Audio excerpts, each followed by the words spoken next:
여러분 반갑습니다. 제가 국회의장 시절에 제가 그 의지를 가지고 만들었던 인성보감을 소개해 드리고 있습니다. 매주 한 가지 덕목을 소개를 해 드립니다. 제 스스로도 저를 뒤돌아볼 겸 또 우리 자라는 자녀들이나 젊은 어린 새싹들에게 인성에 대한 관심을 여러분께서 좀 가져주십사 하는 그런 뜻도 가지고 있고요.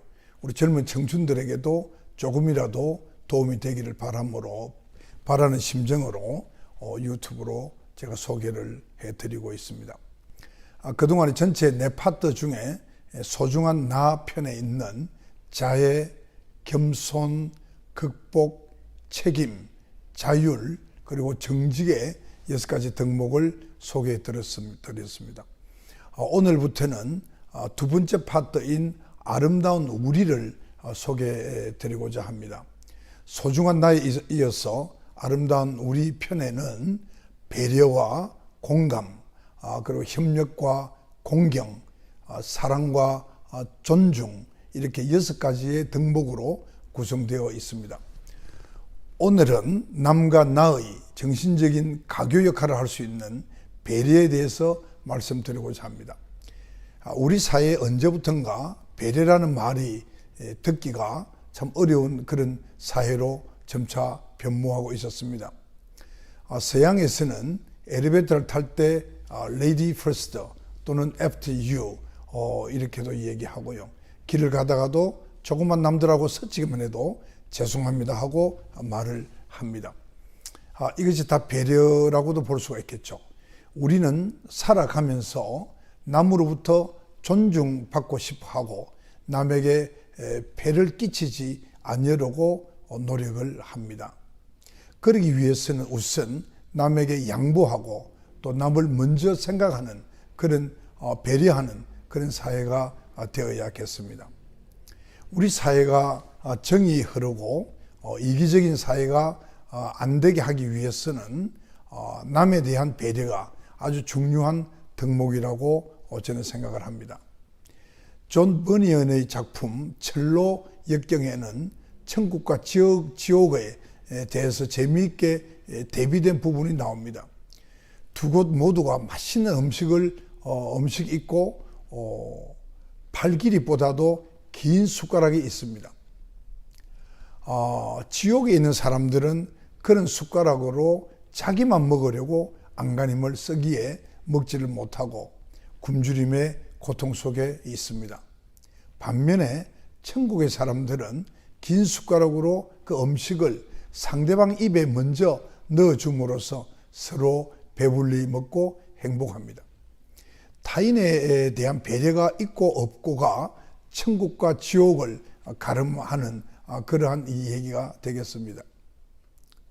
배려는 얼핏 보면 남을 돌보는 것에 불과한 것처럼 보이지만 서로 배려하고 도움을 주는 일은 우리 모두를 위한 일이기도 합니다.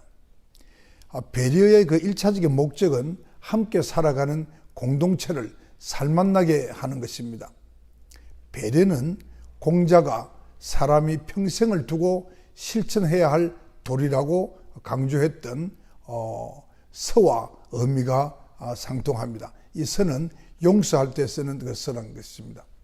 서라는 것은 자신을 생각하는 것처럼 남을 생각하는 마음가짐을 서라고 한다고 합니다. 따라서 자신이 원치 않는 일을 남에게 시키지 말아야 합니다. 이것은 성경에도 이런 유사한 얘기가 나옵니다. 서양에서도 남에게 대접받고자 하면 그만큼 남에게도 대접을 베풀려 하는 그런 명언이 있습니다. 인간은 홀로 존재하는 것이 아니라 어떤 관계 속에서 살아갑니다.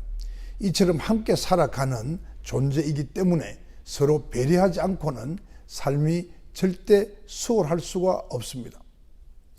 따라서 우리는 여러 가지 방식으로 다른 사람의 생각이나 욕구에 신경을 쓰면서 살아가야 합니다. 아이는 아주 어린 시기부터 부모와의 관계 속에서 부모가 하는 것을 보고 어떻게 배려하는 것을 하는가를 배웁니다. 가정에서 아이는 1차적으로 부모와의 관계를 통해서 생각과 성격의 변화를 겪고 그러한 변화를 가정 외부의 타자 관계로 확대하면서 일생을 살아갑니다. 어쩌다가 아이가 다른 사람이나 동물을 괴롭히고 고통을 주면 부모는 곧바로 그렇게 하면 안 된다, 아프잖아 하며 상대를 배려하도록 가르칩니다. 이런 일상 속에서 아이들은 어떤 행동이 무리한 행동이고 해를 끼치는 행동인지 식별하게 됩니다. 그리고 그러한 경험과 학습을 가정 밖으로 연장해서 건강한 사회를 만들어 갑니다. 명심보감의 한 구절입니다. 만약 남이 나를 중하게 여기기를 바란다면 내가 남을 중하게 여기는 것보다도 더 좋은 것이 없다. 이렇게 말합니다. 또 한비자는 이렇게 말합니다.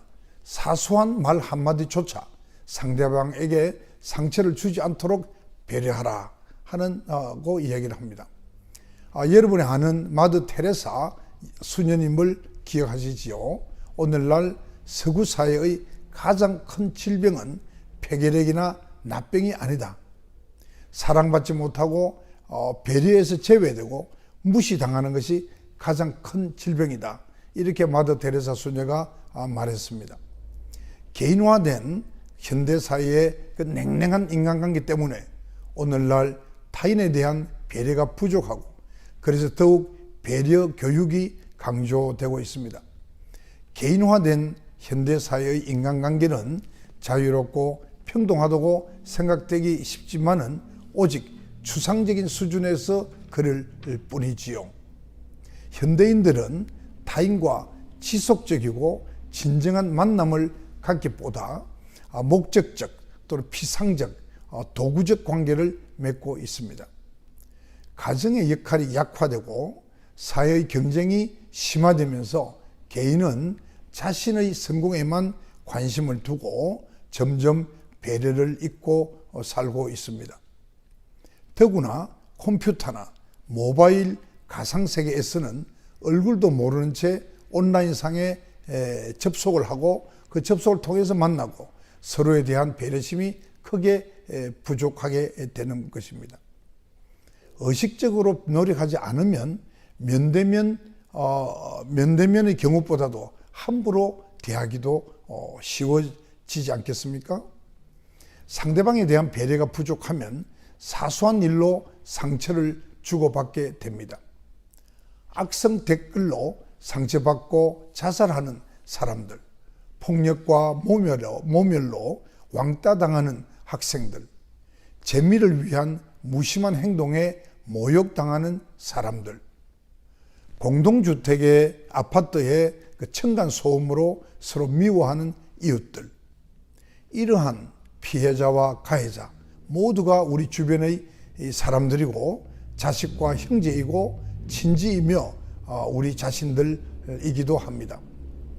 배려가 없는 삶이 세상살이를 얼마나 어렵게 하는지를 알려주는 일상적인 풍경을 제가 예를 들었습니다.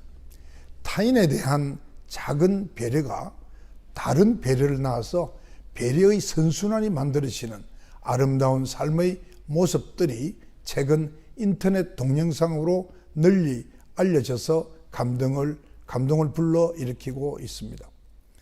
이처럼 진심 어린 마음에서 나오는 배려는 따뜻한 사회로 나아가는 첩경입니다. 400년 전 만석지기 재산을 지켜온 유명한 경주 채부자 집안의 얘기를 들은 적이 있을 것입니다. 그 경주 채부자의 가훈을 보면 이웃을 위한 배려가 듬뿍 깃들여 있습니다. 백리 안에 굶어 죽는 사람이 없게 하라. 묵을 곳이 마땅치 않은 손님들을 정성스럽게 대접하라 하는 가훈입니다. 이웃에 대한 배려가 아름답고 훈훈한 지역사회를 만든 대표적인 사례라고 할 만합니다.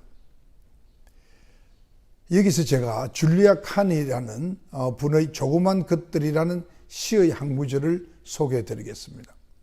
조그만 친절, 조그만 사랑의 말, 그것이 지상을 에덴이 되게 하고 천국처럼 만듭니다. 오늘날은 다양한 인종들이 서로 섞여서 살아가고 있는 경우가 많습니다. 우리 한국 사회에서도 다문화 가족이 크게 증가하고 있습니다. 따라서 문화적인 배경을 달리하는 그 사람들이 서로 다름을 인정하고 수용하려는 그런 지구적 차원의 배려가 중요시 되고 있습니다. 차이를 틀린 것이 아니고 다름으로 인식을 하고 친절과 관용, 예의와 존중으로 대하면서 그들의 생활을 이해하려는 노력이 절실한 시대에 우리가 살고 있습니다. 그러기 위해서는 문화적인 다양성이나 이질성에 대한 개방적인 사고가 요구되지만은 그 이전에 문화적 배경을 달리하는 사람들을 아주 열린 마음으로 접하고 또 대하는 적극적인 자세가 필요합니다. 프란치스코 교황께서는 상대방의 대화와 만남에서 사람들이 가져야 하는 배려의 자세에 대해서 다음과 같이 말합니다. 신의 방식대로 인생을 살되 타인의 인생을 존중하십시오. 그리고 타인에게 마음을 여십시오. 이런 입장은 급변하는 현대사회에서 세대 간 차이를 경험하는 기성세대나 젊은 세대 모두가 경청해야 할 점이라고 생각됩니다. 기성세대는 자신들의 관점을 강요하기보다는 상호 이해를 위한 노력과 대화를 통해 젊은이들을 설득하고 이해를 구하는 노력을 해야 합니다. 젊은 세대 역시 기성세대의 입과 귀를 열어서 적극적으로 소통해서 세계관이나 인생관을 확장하려는 그런 개방적인 자세를 연마하고 실현해야 합니다. 배려 행위는 일방적인 것이 아니라 서로 주고받는 양방향적인 것입니다. 따라서 상대방의 입장이나 심정을 고려하지 않는 배려는 결코 배려가 아닌 것입니다. 배려하는 사람이 배려받는 사람의 마음을 잘 헤아리고 배려받는 사람이 배려하는 사람의 행동에 적절히 반응을 할 때에 서로의 관계가 아름다운 상태로 성화될 수가 있을 것입니다. 배려는 타인을 위한 베풀 뿐 아니라 나눔과 공감의 행위로 이어집니다. 자신보다 어렵고 힘든 사람을 위해서 자신이 가진 것을 나눔으로써 서로의 존재와 소중함을 새로이 자각하게 됩니다. 병든 사람의 손을 잡아 주고 보듬어서 따뜻한 말을 건네며 그 사람의 미소 띤 얼굴을 보게 되면 자신도 위로받고 즐거운 마음을 갖게 되는 것입니다. 그래서 기부와 봉사를 열심히 하는 사람들은 한결같이 위로와 기쁨이 큰 쪽은 오히려 자기 자신이다 라고 말하는 것을 많이 볼 수가 있습니다. 우물에 빠진 아이를 보고 구하지 않는 사람이 누가 있겠느냐고 반문한 맹자는 척은 지심이 인간의 본성이긴 하되 그러한 본성도 힘쓰고 노력하지 않으면 보존되지 않는다고 역설합니다. 현대사회는 가정, 학교, 사회 모두에게 의지를 가지고 실천하는 배려 교육이 어느 때보다도 절실히 요구됩니다. 이때 배려의 마음이 자연적으로 풍겨 나올 수 있는 일상적인 실천이 가장 중요합니다. 만약 배려의 욕구가 자연스럽게 솟구치지 않는다면 배려의 가치를 의식적으로라도 깨닫게 해줄 필요가 있습니다. 남에 대한 배려가 생각과 말과 행위 차원에서 삼중 나선으로 성숙해 나아갈 때 우리 사회는 살맛나는 훈훈한 사회로 세상으로 전진할 것입니다. 이상이 인성보감에 소개되어 있는 배려에 대한 내용입니다. 오늘은 배려에 대한 얘기를 드렸습니다. 배려, 듣기만 해도 기분 좋은 단어가 아닙니까? 배려하는 마음을 항상 기억한다면 하루하루가 우리 모두가 하루하루 행복해질 것으로 생각을 합니다. 여러분 감사합니다.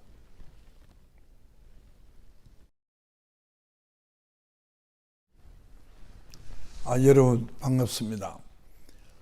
정의화입니다. 오늘은 작은 마음을 큰 마음으로 바꾸어주는 공감이라는 인성 덕목에 대해서 소개해 드리고자 합니다. 마음결이 고운 사람은 공감 능력이 높다고 합니다. 조직체에서도 공감 능력이 직원들 간의 원만한 관계를 유지하는 핵심 요소로 강조되고 있습니다.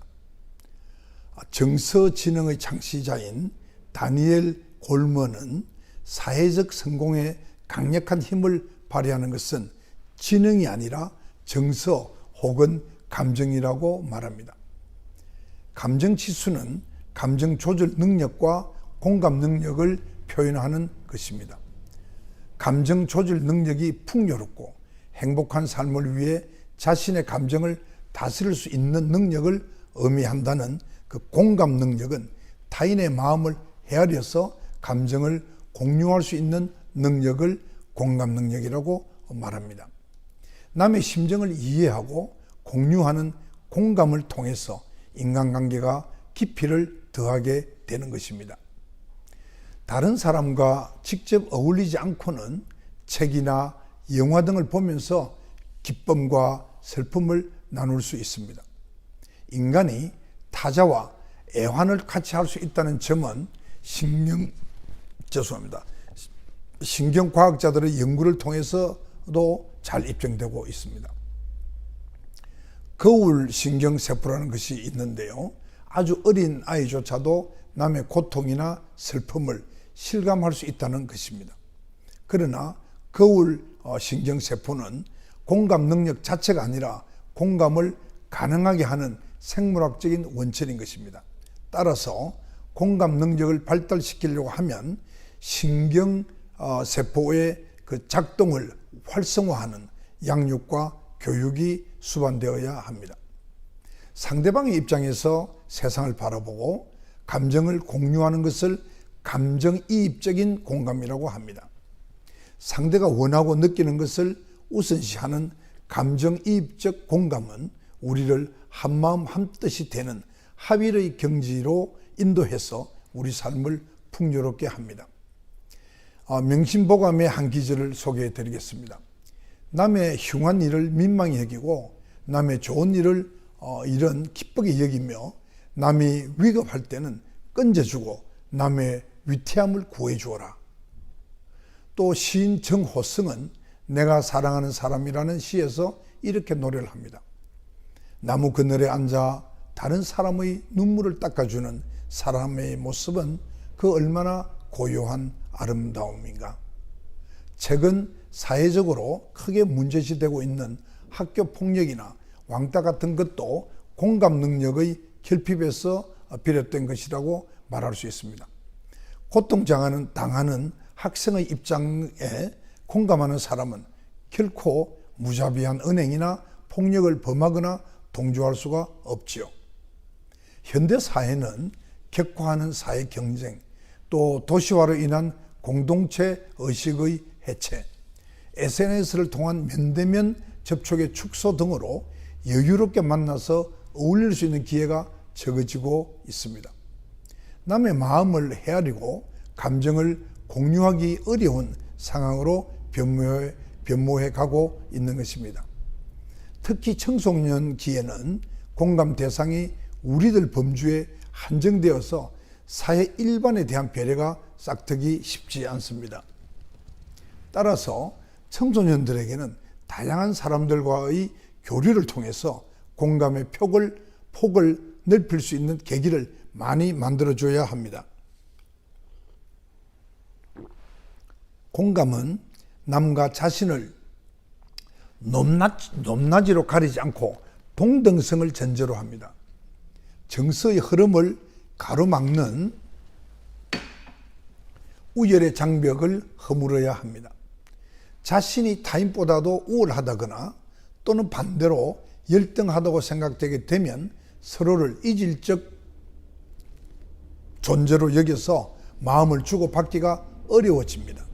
반면에 상대에 대한 관심이나 애착이 클수록 공감 능력도 향상됩니다.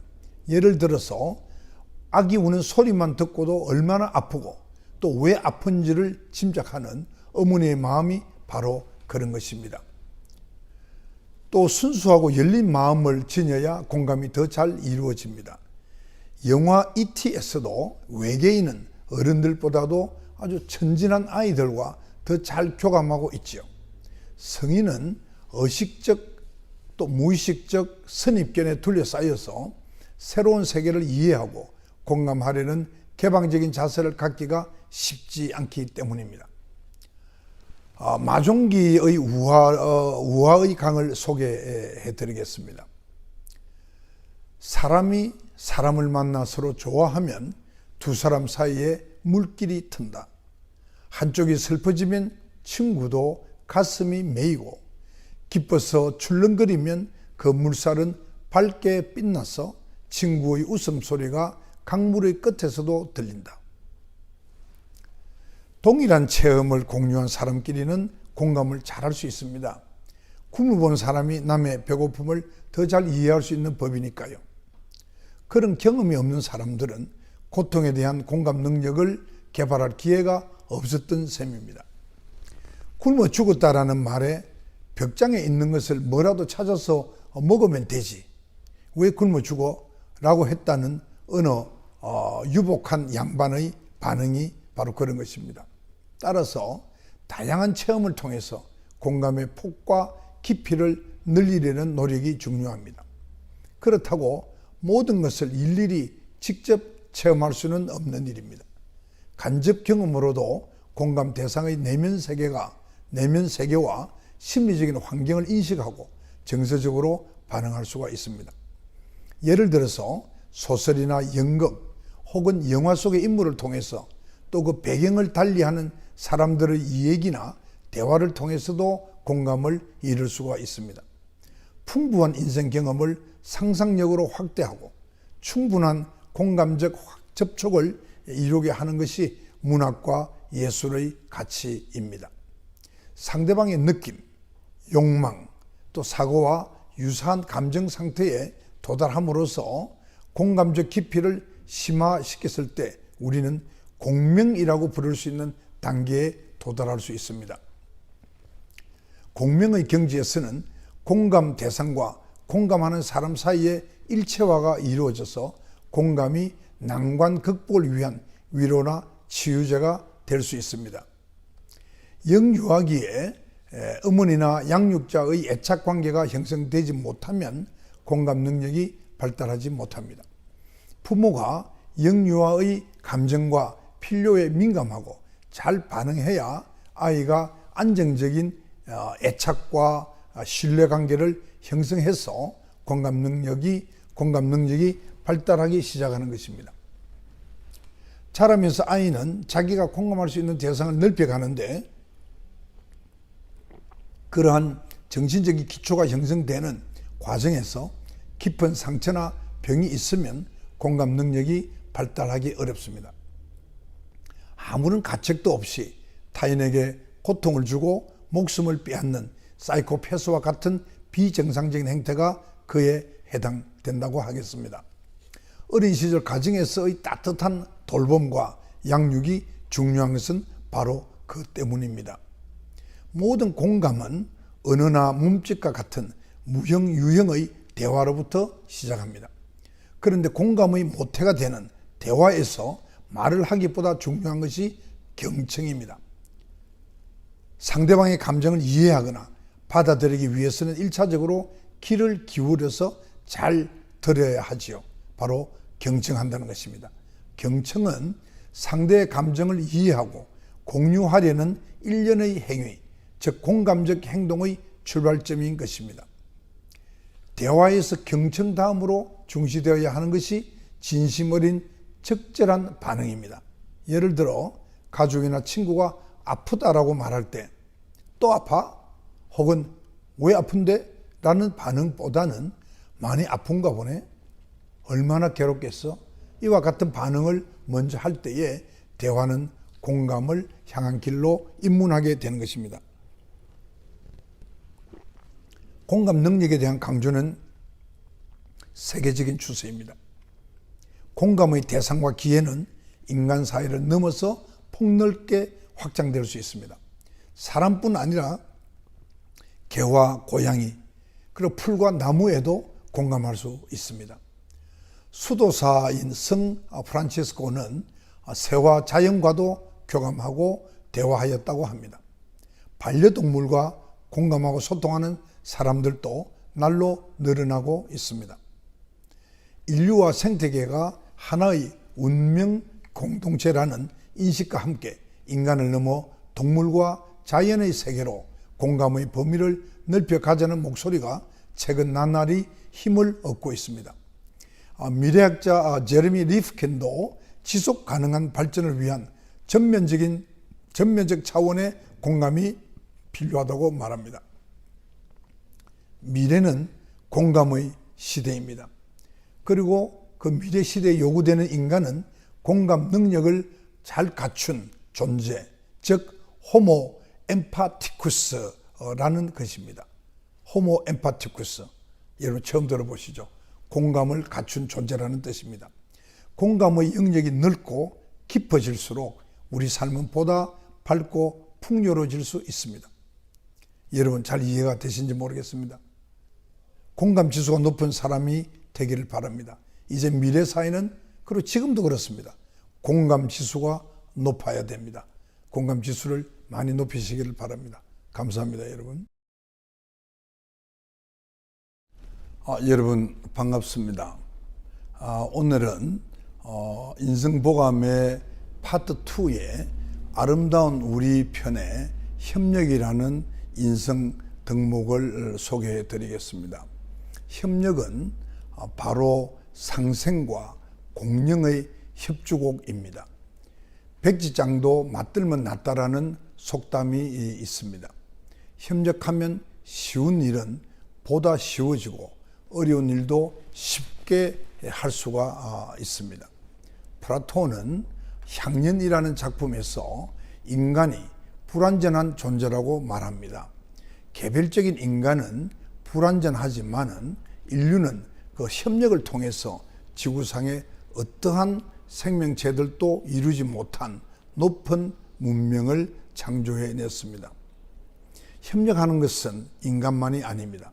꿀벌도 서로 협력해서 자신보다 강한 말벌을 이겨냅니다.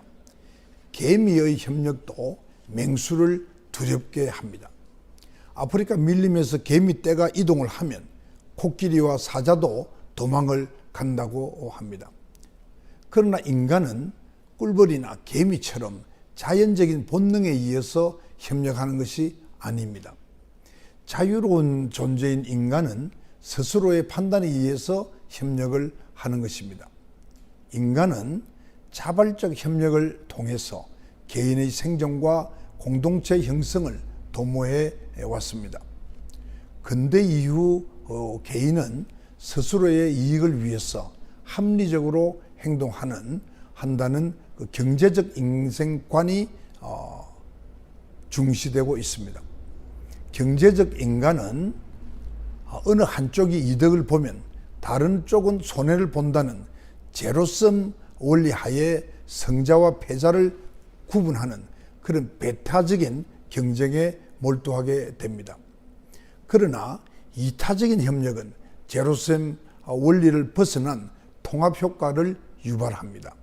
협력은 나와 남이 함께 서로 승리할 수 있는 윈윈의 기술인 것입니다. 17세기 과학혁명의 중심 인물이 뉴턴이죠.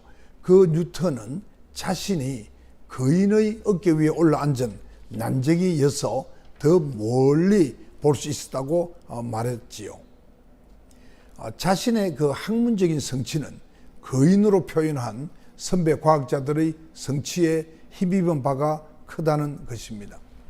협력을 통해서 강화된 문제 해결 능력으로 인류 역사의 물줄기를 바꾼 큰 혁신이 이루어진 사례가 적지 않습니다.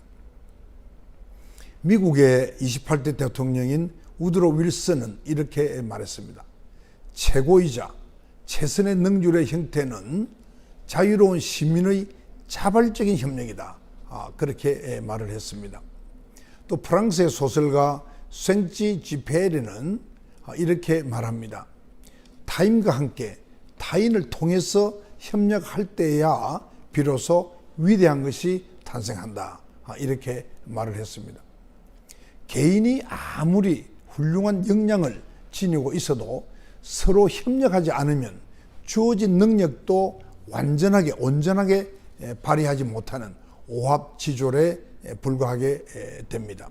협력은 집합적인 성취를 가능하게 하는 그런 원천인 것입니다. 철선 한 가닥은 아주 미약한 힘에도 끊어지기 쉽습니다. 그렇지만은 철선 수만 개가 모인 그 케이블은 거대한 현수교의 무게를 지탱을 합니다. 한 방울 한 방울의 물이 모여서 연못이 되고 연못이 흘러서 시내와 개천이 되며 개천이 모여서 강이 되고 강이 흘러 바다를 이룹니다. 한 폭의 벼처럼 연약한 민초가 서로 등을 맞대고 의지하면 튼튼해지는 모습이 시인의 눈에 여실히 보이나 봅니다. 시인 이성부의 벼를 소개하겠습니다. 벼는 서로 어우러져 기대고 산다.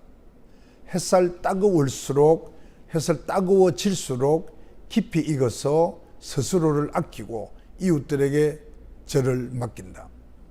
서로가 서로의 몸을 묶어 더 튼튼해진 백성들을 모아라. 협력이 아무리 중요할지라도 우리의 그 협력을 위해서 개인의 독립성을 희생해서는 안 되겠지요. 인간 사이에서는 주체적인 독립성과 상호 의존성이 동시에 필요한 것입니다. 고슴도치들이 겨울철 추위를 이기려고 밀착해 있으면 상대방의 가시에 몸이 찔려 죽게 되고 멀리 떨어져 있으면 온기를 나눌 수 없어서 얼어 죽게 된다고 합니다. 철학자 쇼펜하우어가 말했던 이 우화는 독립성과 협력 사이의 균형이 얼마나 중요한지를 우리에게 알려줍니다. 홀로 독자가 사용되는 한자 단어 중에는요, 독립이나 독창성과 같이 긍정적인 뜻을 내포한 용어가 있는가 하면은 독단이나 독선과 같은 그런 부정적인 함의를 지닌 것도 있습니다. 협력 또한 마찬가지인 것입니다. 개인이나 집단의 이기적인 목적을 위해서 힘을 모으는 협력은 결코 바람직한 것이 아닙니다. 그러한 협력은 배타주의나 집단 이기주의를 조장해서 개인의 자유를 침해하고 사회 발전을 저해하게 됩니다. 이러한 부작용을 벗어나기 위해서 협력은 개방성을 견지해야 하는 것입니다. 지연이나 혈연, 학연 등의 기반을 둔 그런 폐쇄적인 협력은 영고주의나 파벌주의에 따라서 부정부패나 지역 갈등과 같은 문제를 발생하게 되는 것입니다. 협력이 오히려 악성 접착제가 되어서 개인의 자유를 폐쇄적인 진영 논리에 얽매이게 하는 것입니다. 따라서 협력은 인간성을 교양할 수 있는 그런 보편적 가치를 지향해야 하는 것입니다. 집단 따돌림이나 그런 괴롭힘은 협력이 아니라 집단의 이름하에 가해지는 숨겨진 폭력에 불과한 것입니다. 반사회적 또 반인륜적 행위를 자행하는 그런 집단에 가담하거나 동조하는 것은 협력이 아니라 부역이라고 합니다. 부역일 뿐이지요. 자유의 깃발 아래 이루어지는 협력만이 불완전한 개인의 생존 역량과 공동체적 결속을 강화해서 나와 이웃, 나와 사회, 나와 세계가 조화로운 관계를 이룰 수 있게 하는 것입니다. 이상으로 협력에 대한 소개를 제가 했습니다. 협력은 우리가 살아가는 동안에 사소한 일에서부터 모든 일에 요구되는 덕목입니다. 협력 없이 이룰 수 있는 것은 없습니다. 다만 긍정적인 일에 협력함으로써 더 큰 성취를 이룰 수 있습니다. 여러분 대단히 감사합니다.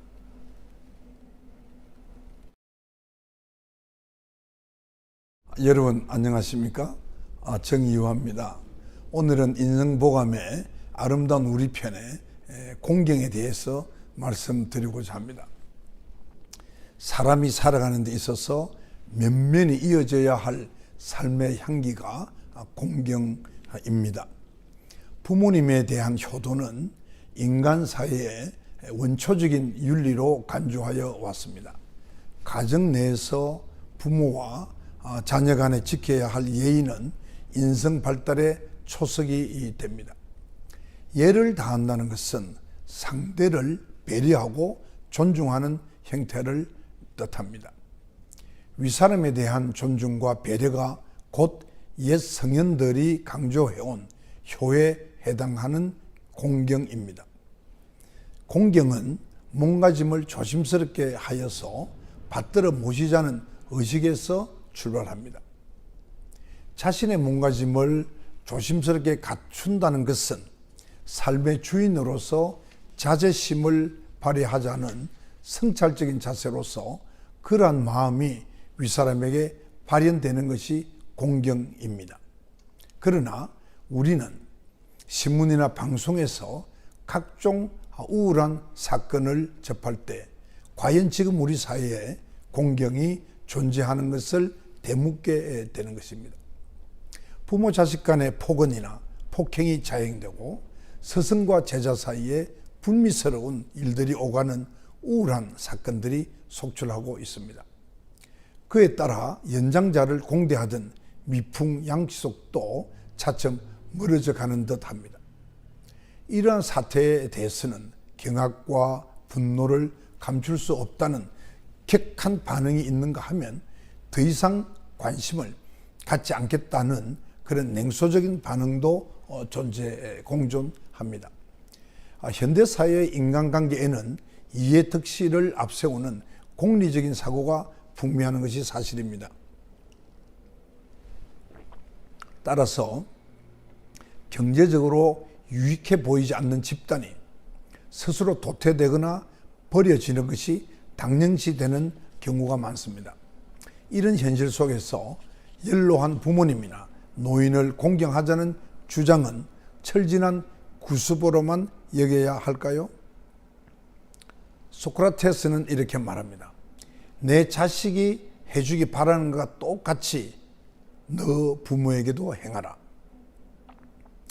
또 그 유대인의 격언에는 늙은이는 자신이 두 번 다시 젊어질 수 없는 것을 알고 있지만 젊은이는 자신이 늙는다는 사실을 잊어버리고 산다는 말이 있습니다. 교황 프란치스코 1세는 노인에 대한 관심은 문명화 정도의 차이를 보여주는 것이다 라고 하였습니다. 바람과 나무의 탄식이라는 뜻의 사자성어가 있습니다. 풍수지탄인데요. 이 풍수지탄은 효를 다하지 못한 자녀의 안타까운 마음에서 기원한 것입니다. 공자가 뜻을 펴기 위해 제자들과 여러 나라를 돌아다니고 있을 때입니다. 어디선가 슬피 우는 소리가 들려서 가보니까 구호자라는 사람이 울고 있었답니다. 공자가 다가가서 우는 이유를 물으니 구호자는 저에게 세 가지 한이 있습니다. 첫째는 공부를 한다고 집을 나섰다가 고향에 돌아가 보니 부모님께서 이미 세상을 떠나신 것이고, 둘째는 제가 찾는 군주를 세상 어디서도 만나지 못한 것입니다. 셋째는 서로 마음을 터놓고 지내던 친구와 사이가 멀어진 것입니다. 하고 답했다고 합니다. 그 중에서도 부모님이 돌아가셔 효를 행할 수 없음을 가장 애탄해하자 공자는 구호자의 효행을 칭송하면서 공경심 없이 부양만 하는 것은 개나 말을 키우는 것과 다름없다. 그래서 견마지양이다 라고 덧붙였다고 합니다. 공경은 단지 아랫사람이 윗사람을 떠받드는 행위에 한정된 것이 아닙니다. 다른 사람을 나로, 다른 가족을 내 가족으로, 남의 일을 나의 일로 여겨서 존중하고 이해하려는 마음가짐이나 실천이 보편적 의미의 공경입니다. 태계 이황은 공경을 몸소 실천한 대표적인 인물로 꼽힙니다. 태계 선생께서 안동에 있고 아들 내외는 서울에서 생활하던 그런 시절에 손자 며느리가 종손을 얻었는데 젖이 돌지 않아 애를 먹었다고 합니다. 이때 마침 안동에 있는 여자 노비가 아이를 낳자 그를 서울로 올려 보내달라는 기별을 받았다고 합니다. 하지만 태계는 내 아이 살리자고 남의 아이 젖을 끊을 수는 없다라며 이런 지하에 거절했습니다. 태계 선생께서는 자신의 대를 잇는 것보다 세상 모든 생명을 존중하는 것이 더 큰 가치였던 것입니다. 이러한 보편적 인류에는 공경의식이 날로 쇠퇴해가는 최근에 이르러 절실해지고 있습니다. 오늘날 우리 사회는 어린이나 여성뿐만 아니라 성소수자, 또 외국인 근로자, 또 비정규직 근로자 등 여러 소수자들이 편견이나 차별로 고초를 겪고 있습니다. 모든 사회적 약자와 소수자들의 입장을 헤아리 보고 평등하게 대할 수 있는 마음이 보편적 공경의 정신적인 기초라 할 수 있습니다. 존재 자체에 대해 경외심이나 감사를 느끼는 마음이 곳곳에서 품어져 나오는 사회야말로 성숙한 시민사회의 참모습인 까닭인 것입니다.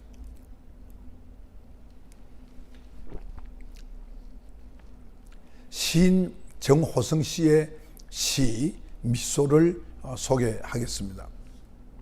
평생을 단 한 번 세상의 너와 나를 생각할 수 있게 되기를 바란다. 턱을 손에 괴고 눈을 아래로 낮은 대로 더 낮은 대로 저 땅 아래에서 물 아래까지 내려가 인간의 낙엽으로 다시 썩을 수 있게 되길 바란다. 너를 향한 내 인간의 자세가, 너를 향한 내 인생의 미소가, 이처럼 공경이 인간 세계에 널리 확산할 수 있도록 우리 사회는 살맛나는 세상으로 변모할 것임이 틀림없습니다. 나아가 공경이 인간 사회를 넘어서 존재하는 모든 것들을 외연화할 때에 삶의 향기는 만방에 보다 넓고 깊고 진하게 풍미할 것입니다. 특히 그 자연에 대한 공경심은 물, 흙, 그리고 공기, 나무, 바위 등을 인간의 삶의 편익을 주는 진료나 또 도구로 간주하는 기술 문명의 한계를 초월할 수 있는 정신적인 요인으로 작용해서 각축적인 경쟁 사회를 상생적인 그 생태계로 전환할 수 있는 계기를 제공할 수 있을 것입니다. 이상이 그 인성보감에 소개되어 있는 공경에 대한 내용입니다. 2500년 전에 중국의 명재상인 관중은 예, 의, 염, 치 이 네 가지가 나라를 떠받드는 바치는 네 가지 밧줄이라고 하였습니다. 그중 하나라도 끊어지면 나라가 흔들리게 되고 네 가지가 다 끊어지면 나라가 망한다고 하였습니다. 작금의 우리나라를 보면 예도 무너지고 있고 공정도 정의도 무너지고 있습니다. 공무원들의 청렴성도 나빠지고 있고 잘못을 저지르고도 부끄러운 줄을 모르는 사회로 변하고 있습니다. 스스로 배운 사람이고 스스로 가진 사람이고 스스로 지도자급인 사람이라고 생각한다면 앞장서서 지행일치의 노력을 보여주어서 우리 사회를 하루빨리 바로잡도록 했으면 좋겠습니다. 여러분 감사합니다.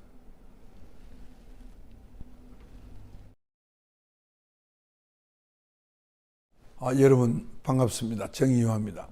오늘은 그 인생보감의 아름다운 우리 편의 5번째 덕목인 사랑에 대해서 말씀을 드리겠습니다. 부모나 자녀 사이, 또 형제 자매 사이, 또 친구 사이, 연인들 사이, 심지어 서로 스쳐 지나가는 사람들 사이에서와 같이 세상의 모든 곳에서 찾아볼 수 있는 사랑은 무엇이겠습니까? 사랑을 기쁨과 환희의 원천으로 간주하는 사람들로부터 고통이나 눈물의 씨앗이라고 말하는 사람들에게 이르기까지 사랑의 본질은 서로 다채롭게 나타나고 실로 다채롭게 나타나고 있습니다. 많은 사람들이 즐겨 부르는 팝송에 아마도 사랑, Perhaps Love라는 노랫말에서도 사랑은 다음과 같이 다양한 모습을 지닌 것으로 나와 있습니다. 폭풍으로부터의 은신처, 당신에게 위안을 주는 것, 당신을 따뜻하게 지켜주는 것, 구름과 같은 것, 강철과 같은 것, 살아가는 방법, 느끼는 방법, 견디어 나가는 것, 세상 모든 것. 이처럼 사랑은 이것이기도 하고 저것이기도 하여 모든 것이라고 말할 수 있습니다. 따라서 사랑은 콕 집어서 규정하기 힘든 복합적인 성격을 지니는데 존 리라는 심리학자는 사랑을 강력한 정신적 끌림을 동반한 열정적인 사랑, 에로스라고 하죠. 가벼운 교제를 꾀하는 유희적인 사랑, 루두스라고 합니다. 또 공유적 체험에 근거한 친애적 사랑, 스토리즈라고 하고요. 독점적인 관계에 천착하는 담력적인 사랑, 그러니까 마니아. 또 합리적인 계산과 평가에 의한 실용적인 사랑, 프라그마틱, 일방적인 보살핌에 기초한 헌신적인 사랑, 아가페로 유형화한 바가 있습니다. 그럼에도 사랑은 여전히 본색을 쉽게 알 수 없는 막연한 모습을 띌 뿐입니다. 따라서 사회철학자 엘리프 프롬은 사랑 자체보다도 사랑의 효력에 초점을 맞추어서 인간관계의 그 장벽을 파괴하거나 동떨어진 사람들을 결합하는 능동적인 힘을 발휘하는 그러한 것을 사랑으로 정의했다고 합니다.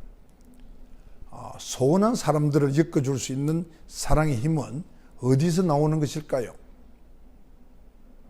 오래전에 돌아가신 김수환 추기경께서는 사랑하는 사람들을 상대방에게 자신을 활짝 열어젖힘으로써 정신적으로 한 몸을 이룰 수 있다고 이야기했습니다.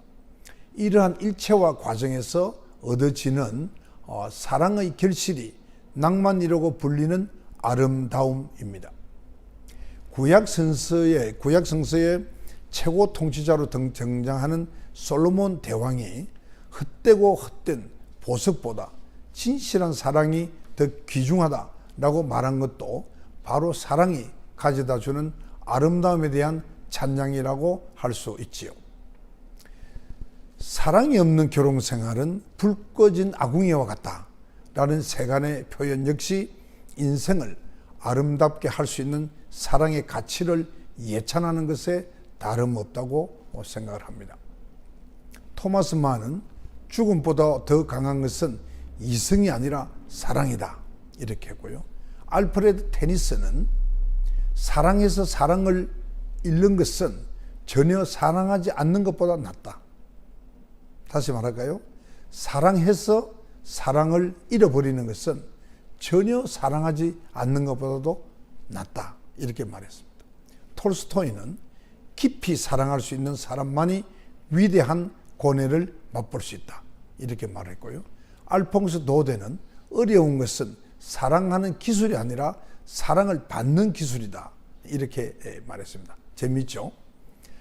공동체적인 유대가 약화되어서 외톨이 의식에 휩싸여 가는 그런 현대인들은 내적인 고립감을 탈피하기 위해서 로맨틱한 사랑을 갈구해 왔습니다. 그러나 사회 경쟁이 가속화되면서 자신의 이익을 추구하지 않고 합리적인 계산을 취하지 않으며 부에 대한 초연한 낭만적인 사랑은 과거 역사에서만 찾아볼 수 있는 희귀한 유물로 되어가는 것 같습니다. 따라서 사랑이 일치와 믿음을 동반한 낭만적 형태로 존속하는 대신에 선택과 자유의 기반을 둔 합리적 형태로 변모하는 모습이 역력합니다. 뿐만 아니라 현대적인 사랑은 성적인 특성과 관계없는 친밀성을 주축으로 한 합리적 사랑으로까지 이어지고 있습니다.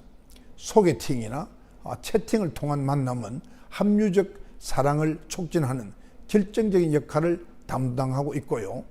셀 수 없을 만큼 난무하는 채팅 어플로 고조되는 합리적 사랑은 책임과 의무라는 과거의 그 묵직한 감정적인 짐을 날려버리며 그리고 경박한 사랑을 조장하고 있습니다.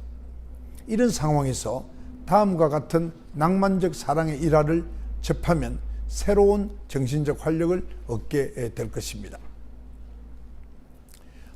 류마티스 관절염을 오랫동안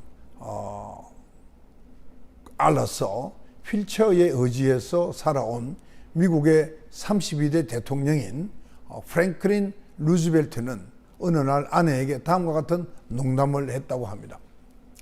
제대로 걷지도 못하는 다리를 가진 나를 아직도 사랑하오? 그러자 부인인 엘리너 루즈벨트는 미소와 함께 내가 언제 당신의 다리만 사랑했나요? 라고 답했다고 합니다. 만약 자신이 한 사람을 진정으로 사랑한다면 그 진실한 사랑은 세상을 아름답게 물들여서 다른 사람들도 사랑하게 되고 궁극적으로는 세계를 사랑하게 될 것입니다. 따라서 자신이 누군가에게 진정한 사랑을 느끼게 된다면 나는 당신을 통해서 모든 사람을 사랑하며 나 자신도 사랑하게 된다라고 당당하게 말할 수 있어야 하는 것입니다. 여러분 감사합니다. 사랑에 대해서는 우리 모두가 다 잘 알기 때문에 제가 따로 덧붙이지 않겠습니다.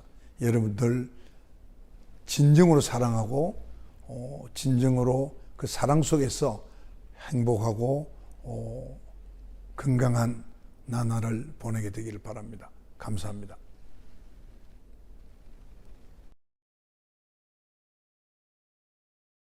여러분 반갑습니다. 정의유합니다. 오늘은 인생보감의 두 번째 편 아름다운 우리 6번째 마지막 덕목입니다. 존중에 대해서 말씀을 드리겠습니다. 존중은 상대를 높여서 스스로를 높이는 그런 덕목입니다. 예를 갖추어서 인사한다는 것은 상대방을 존중한다는 표시입니다. 인도의 힌두 교도들은 이렇게 합장을 하면서 나마스테라고 말을 합니다. 이 두 손을 모으고 고개를 숙여서 나마스테라고 인사하는 것은 상대방의 내면에 깃들어 있는 신을 존중한다는 의미라고 합니다. 태국이나 티베트에서도 상대방에게 두 손을 이렇게 올리면서 인사를 합니다. 일본인들도 처음 만나면 하지메 마시테라고 인사를 하고 고개를 숙여서 존중의 예를 표하지요. 만남은 주고받는 인사는 실생활에서 경험할 수 있는 상시적인 예절의 하나입니다. 극히 일상적이어서 각별해 보이지 않을지 몰라도 정중한 인사로부터 타인에 대한 존중을 체감할 수가 있습니다. 존중한다는 것은 상대가 스스로 쌓아온 식견이나 가치를 인정한다는 약속과 같습니다. 그러한 약속이 잘 이루어지는 사이에서는 인간관계도 원활을 합니다. 존중은 전통적으로 손 아래 사람이 윗사람에게 행하는 것으로 인식됐습니다. 다음과 같은 순자의 말이 바로 그 점을 뒷받침합니다. 임금은 백성을 이끄는 사람이고 윗사람은 아랫사람의 모범이다. 그들이 이끄는 소리를 듣고 따르며 모범을 보고 움직이는 것이니 소리가 들리지 않으면 백성이 따르지 않고 모범을 보이지 않으면 아랫사람이 움직이지 않는다. 따르지 않고 움직이지 않으면 위와 아래가 서로를 떠받칠 수가 없다. 그렇다면 윗사람이 비어있는 것과 마찬가지이니 이보다 좋지 않은 조짐은 없다. 따라서 윗사람은 아랫사람의 바탕이다. 이렇게 순자가 말을 했습니다. 그러나 존중은 사실 윗사람보다는 아랫사람을 향해서 이루어질 때 더 큰 빛을 발휘하게 됩니다. 노예 제도가 남아있던 19세기 유럽에서는 주인이 노예를 대하는 예법에 관한 책이 있었습니다. 그 책에는 부드럽고 점잖게 또 정중한 태도로 지시할 것, 침착한 음성을 유지하되 너무 친숙하거나 동정 어린 어조는 피할 것, 하인을 부를 때는 청아한 음조로 말끝이 흐트러지지 않도록, 또 만나면 즐거움을 주는 최상의 품격을 갖춘 사람이 되기 위해서는 부드럽되 우렁차게 하인을 불러서 이런저런 일을 해주면 고맙겠네 라든가 자네가 좋다면 그렇게 해주게 라고 말할 것, 이러한 그 예절법이 있었다고 합니다. 주인과 노예 사이만이 아니라 왕과 기사 간에도 존중의 역사가 있지요. 아스 왕과 원탁의 기사 이야기가 고전적 사례의 하나입니다. 아스가 브리턴의 왕으로 등극해서 섹슨족을 몰아낼 시기에 어느 날 그 아스는 그를 따르는 기사와 제휴들을 위한 만찬을 베풀게 되었는데 자리 순수로 싸움이 벌어졌습니다. 급기야 금까지 뽑아서 싸움이 아주 격해졌고 사상자까지 생겼다고 하는군요. 이때의 아스 왕이 순서를 따질 필요가 없는 원탁 테이블을 사용해서 분쟁을 깔아앉혔다고 합니다. 존중이 통용되는 사회는 서로 다른 식견이나 행위들이 공존하는 균형 사회입니다. 그런 상태가 유지되려면 남을 이해하는 사회적 분위기가 마련되어야 합니다. 그러면 불필요한 분쟁이나 갈등이 적어져서 다양성과 통합성을 겸비한 조화로운 삶이 열리게 되는 것입니다. 따라서 존중은 사회 발전을 위한 기본적 덕목이라고 할 수 있습니다. 상호간 존중은 조직이나 사회가 유지되는 데 긴요한 요건이기도 합니다. 그러한 사회는 우리 역사 속에서 얼마든지 찾아볼 수가 있습니다.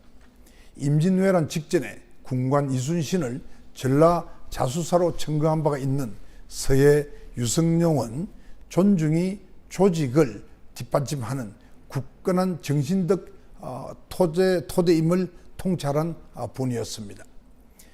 유성룡 선생은 명석함과 강직함 외에 병사를 존중하는 태도를 통해서 이순신의 면모를 간파했습니다. 이순신이 한산도에 머무르고 있을 때 운주당이라는 집을 지었습니다. 그는 그곳에서 장수들과 함께 밤낮을 가리지 않고 작전을 논하며 지냈는데 계급이 낮은 쫄병이어도 군사에 관한 내용이라면 언제든지 와서 자유롭게 말할 수 있게 했다고 합니다. 그러자 모든 병사들이 군사에 정통하게 되었고 또 전투 시작하기 전에 장수들과 계책을 함께 논의하며 결정한 까닭에 싸움에서 패하는 일이 없었다 하고 징비록에 쓰여져 있습니다. 현대 사회에서 가장 존중되어야 할 것은 사회적 기여도가 큰 전문적인 능력이 아닐까요?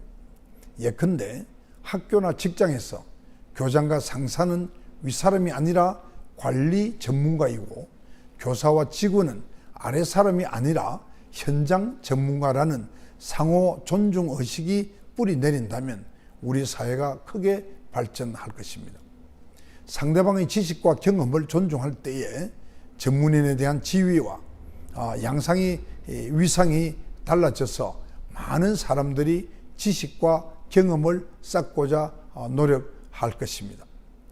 노벨 경제학상을 받은 행동경제학의 창시자인 다니엘 카너먼도 자녀들의 작은 아이디어에서도 아이디어도 존중해주는 그런 이스라엘의 교육 환경이 지금의 나를 만들어준 원동력이다 라고 토로한 바가 있습니다. 병사들이 지닌 지식과 경험에 대한 존중으로 외적의 침입을 막아낸 성웅 이순신 역시 오래전에 그 점을 알고 실행한 사람인 것입니다. 여러분, 존중은 남을 빛나게 하는 것뿐만 아니고 자신을 빛나게 한다는 것을 잊지 맙시다. 제 어머니는 제가 초등학교 시절에도 한반 친구들과 집에 놀러 왔을 때 항상 높임말을 썼습니다. 어머니에 대한 저의 추억에는 이것이 크게 각인되어 있습니다. 제 자신도 쉽게 되지 않으니까요. 저도 이 존중의 덕목을 읽으면서 손주들에게 높은 말을 써야겠다고 다짐해 봅니다. 여러분, 대단히 감사합니다.